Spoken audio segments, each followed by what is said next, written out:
Auto Trader Yoshimura Suzuki Factory Racing Team has reported that protecting 250 Western Regional Supercross champion Justin Hill will choose 450 Supercross races to increase profitable advancement time and give 450 class encounter beginning this Saturday night at Raymond James Stadium in Tampa, Florida, and following off a triumph at the San Diego Supercross on his Suzuki Z450, hopes to work off the energy as the 250 West arrangement makes a break from move.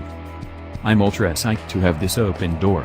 I've been holding up quite a while to ride the all-new Suzuki Z450, and that is the thing that our arrangement involves for 1 year from now. To get my feet wet is essential for dashing, as well as in getting some advancement time logged.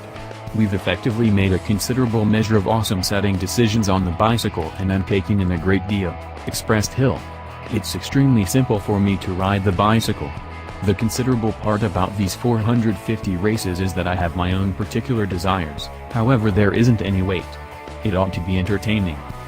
Auto Trader Yoshimura Suzuki Factory Racing Team manager Jeremy Albrecht is anticipating seeing Hill race on the Z450 starting this end of the week.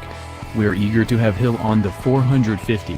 He's overflowing with certainty in the wake of falling off a win before the break in the 250 West arrangement. We'll utilize these next couple of 450 just as improvement for 2019. We will go on a race-by-race premise, and afterward he will return to riding the Z250 to complete out the year solid."